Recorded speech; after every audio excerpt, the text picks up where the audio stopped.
ناظرین السلام علیکم. پاٹھی تحصیل کلر سیداں یونین کونسل دوبیرن کلاں وچ موجود ہیں جی. راجہ ندیم احمد ماشاء اللہ جی، سیاسی اور سماجی شخصیت، امیدوار صوبائی اسمبلی پنجاب، سابق ناظم یونین کونسل دوبیرن کلاں، بڑی اچھی شخصیت نے مالک ہے جی. انہوں نے دواں صاحبزادیاں اور راجہ علی اصغر سپین اور راجہ سعید احمد سپین انہوں نے بھتیجیاں نے جی سنت عقیقہ بہت سارے احباب شرکت کی تھی ماشاء اللہ جی. علامہ محمد اقبال قریشی صاحب خطاب فرمایا تے ہن اچھو تساں کی مکمل افطار ڈنر دعا تک تساں کی پروگرام دسنے ہیں جی. قریش کے جتنے بھی بچے جب کلام کرنا شروع کر، طریقہ کون سا ہے؟ جب بچہ پیدا ہو جاتا ہے 7ویں دن اس کا نام رکھتا ہے، اس کا نام رکھا جاتا ہے، اس کا عقیقہ کیا. قرآن اور سنت پر عمل کرنے کی اللہ توفیق عطا فرمائے. اللہ تعالیٰ یعنی زندہ رکھنا یہ ہمارے مسلمانوں کا کام ہے. اور پھر حقیقہ سنت ہے. پھر اگر جوان ہو جاتا ہے اس کی شادی کی جاتی ہے کہ ہمیں حضور کا امتی بنا دیا، کلمہ پڑھنے کی توفیق عطا فرمائی. اللہ نے قرآن اور سنت سے ہمیں تجھ کو اے عمر لاکھوں، اے عمر لاکھوں برس کی تیری آقا ہے. عمر لاکھوں برس کی تیری مگر ہے تازہ شباب تیرا. اے عمر لاکھوں برس کی تیری انسان کے روزے حشر سے ہے ہراساں. صائم تو بھی عجیب انسان کے روزے حشر سے ہے ہراساں. صلی اللہ تعالیٰ علیہ وسلم ایک دن خطبہ ارشاد فرمانے کے لیے منبر مبارک پر تشریف فرما ہونے لگے تو آپ نے پہلی سیڑھی پر قدم رکھا تو فرمایا آمین. دوسری سیڑھی پر قدم رکھا تو پھر فرمایا آمین. اور تیسری سیڑھی پر قدم رکھا تو پھر فرمایا آمین. جب خطبہ ختم ہوا، مجلس برخاست ہوئی تو عرض کیا کہ یا رسول اللہ صلی اللہ تعالی علیہ وسلم، آج آپ نے تینوں سیڑھیوں پہ قدم رکھتے ہوئے آمین آمین آمین فرمایا، پہلے کبھی آپ نے ایسا نہیں فرمایا، اس کی وجہ کیا ہے؟ سرکار علیہ الصلوۃ والسلام نے ارشاد فرمایا کہ جب میں نے پہلی سیڑھی پر قدم رکھا تو جبریل آ گئے. حضرت جبریل علیہ السلام تشریف لے آئے اور انہوں نے آ کے کہا کہ ہلاک ہو جائے وہ شخص جو اپنی زندگی میں رمضان کا مہینہ پائے اور پھر اللہ کی بندگی کر کے اس کی عبادت اور ریاضت کر کے بخشش نہ پا سکے. جب جبریل علیہ السلام نے یہ دعائیں ضرر کی تو میں نے آمین کہا. جبریل علیہ السلام وہ مستجاب الدعوات ہیں کہ جو سارے نوریوں کے سردار ہیں، سارے فرشتوں کے سردار ہیں. جناب آدم علیہ السلام سے لے کر جناب محمد مصطفیٰ صلی اللہ تعالی علیہ وسلم تک وہی لانے کا فریضہ جس فرشتے نے ادا کیا وہ جناب جبریل علیہ السلام نے ہر نبی کی طرف بھی جناب جبریل علیہ السلام کے ذریعے رب نے بھیجی. رمضان آئے اور وہ عبادت کر کے روزہ رکھ کے ریاضت کر کے بخشش نہ پا سکے. دعا کرنے والے جبریل اور پھر آمین فرمانے والے جناب محمد مصطفیٰ صلی اللہ علیہ وسلم جو رحمت للعالمین ہے، جن کی شان یہ ہے کہ آپ رؤوف رحیم ہیں، لیکن اس دعائے ضرر پر آپ آمین فرما رہے ہیں. جو دعا جبریل کرے اور آمین محمد مصطفیٰ فرمائے وہ دعا کبھی رد نہیں ہوتی، یقیناً رب کی بارگاہ میں مقبول ہے. دعا کی اس سنگینی پر بڑی مشکل سے ایک بندہ دوسرے بندے کی غلطی کو معاف کرتا ہے. وہ رب کتنا مہربان ہے، وہ کتنا مہربان ہے. کہ اس تھوڑی سی عبادت پر بندے کے پچھلے سارے گناہ معاف کر دیتا ہے۔ وہ جو عذاب دینے پر قادر ہے، جو بندے کو برباد کرنے پر قادر ہے، جو بندے کو تباہ کرنے پر قادر ہے، وہ رب کائنات مہربانی فرماتا ہے اور اس تھوڑی سی محنت کے بدلے بندے کے سارے گناہ معاف فرما دیتا ہے۔ فرمایا جس نے ایمان اور احتساب کے ساتھ رمضان کے دنوں میں روزہ رکھا اور رات کو قیام کیا، اللہ اس کے پچھلے سارے گناہ معاف کر دیتا ہے۔ میں اختصار سے کام لیتے ہوئے اگلی بات کی جانب بڑھتا ہوں۔ سرکار علیہ السلام نے فرمایا کہ جب میں نے دوسری سیڑھی پر قدم رکھا تو جبریل، تو میں نے کہا آمین۔ آپ پھر اندازہ کیجئے کہ درود کی قدر و قیمت کتنی ہے۔ سرکار دو عالم صلی اللہ علیہ وسلم فرماتے ہیں کہ جو ایک مرتبہ بندہ درود پڑھتا ہے مجھ پر، اللہ اس پر 10 رحمتیں نازل فرماتے ہیں۔ کتنا بد نصیب ہے وہ کہ جس کے سامنے حضور کا نام لیا جائے اور وہ درود نہ پڑھے۔ درود شفاعت کا ذریعہ ہے، درود عبادت کی قبولیت کا ذریعہ ہے، درود درجات کی بلندی کا ذریعہ ہے، درود خطاؤں کی معافی کا ذریعہ ہے۔ درود اتنی بڑی عبادت ہے، درود اتنا بڑا ذکر ہے، درود اتنی بڑی ریاضت ہے کہ جو بندہ کثرت کے ساتھ درود پڑھتا ہے تو سرکار علیہ السلام نے فرمایا قیامت کے دن میرے ساتھ پڑھنے والا ہوگا، کثرت سے درود پڑھنے والا ہوگا۔ علماء حدیث لکھتے ہیں کہ ان کا ثواب 700 گنا ہو جاتا ہے، کیونکہ پہلے ہی 10 رحمتیں نازل ہوتی ہیں۔ تو جب اس ماہ مقدس میں آپ درود پڑھتے ہیں تو وہ کئی فرمایا کہ جب میں نے تیسری سیڑھی پر قدم رکھا تو جبریل علیہ السلام نے دعائے ضرر کی کہ ہلاک ہو جائے وہ شخص جو اپنی زندگی میں اپنے بوڑھے والدین کو، دونوں کو یا ان میں سے کسی ایک کو پائے اور ان کی خدمت کر کے جنت حاصل نہ کر سکے۔ جبریل علیہ السلام نے بدعا کی اور میں نے آمین کہہ دی۔ اب آپ اندازہ کیجئے حضرات،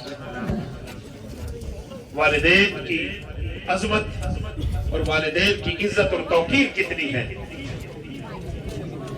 کہ جب بندہ ان کی خدمت کرتا ہے تو اس حدیث کے الفاظ بتاتے ہیں کہ بدلے میں اسے جنت عطا کی جاتا ہے، اور اگر خدمت نہیں کرتا، انہیں ناراض کرتا ہے تو پھر جبریل علیہ السلام کی بددعا کا وہ مصداق بن جاتا ہے۔ سرکار اس پر آمین فرما رہے ہیں، کس قدر سکین پر ہمیں فکر ہے۔ حضرات 3 پیس بہت سارے میرے دوست ہیں جن کے والدین اپنے والدین کی قدر کرو، اپنے بوڑھے والدین کی عزت کرو، اپنے والدین کے ساتھ انتہائی نرمی کے ساتھ پیش آؤ۔ قرآن حکیم میں اس کی ہدایات دی گئی وَقَضَىٰ رَبُّكَ أَلَّا تَعْبُدُوا إِلَّا إِيَّاهُ وَبِالْوَالِدَيْنِ إِحْسَانًا۔ رب کائنات نے اپنی عبادت کے فوراً بعد والدین پر احسان کرنے، ان کے ساتھ اچھا سلوک کرنے، نیکی کرنے کا حکم ارشاد فرمایا۔ اب اندازہ کیجیے، میں تیرے رب نے محبوب فیصلہ کر دیا کہ اللہ کے سوا کسی کی بندگی نہ کرو۔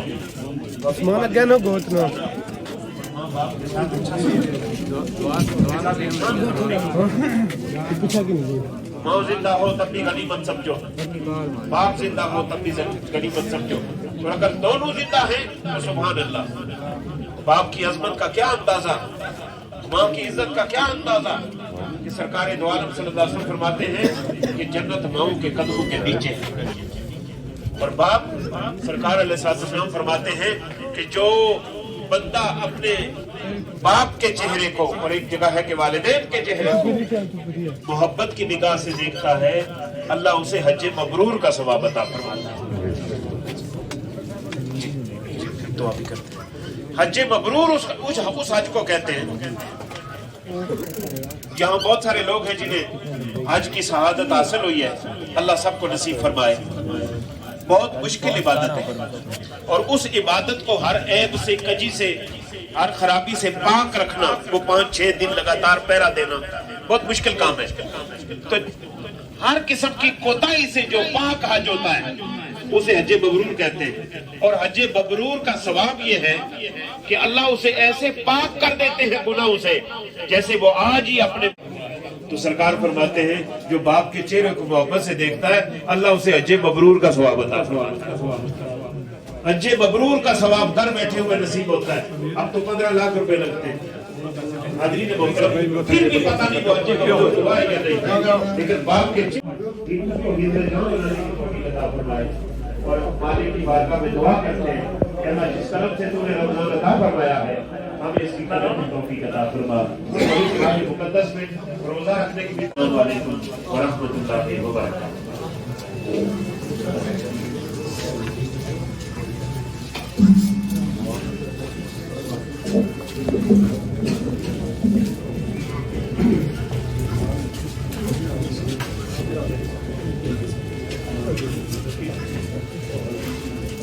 الحمدللہ رب العالمین والسلام انک لا تخلف المیعاد.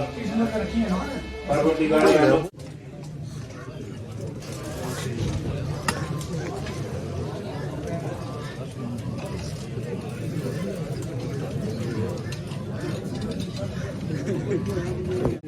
دیکھا در گیا سی پانی پیچھے ہی والی ہے پہلے زیادہ سے گئی وہ بہت زیادہ سرنگی پہلے پانی سارا پیچھے ہی کرنا جاتا ہے. وہ پٹی کو صحیح چالی کرے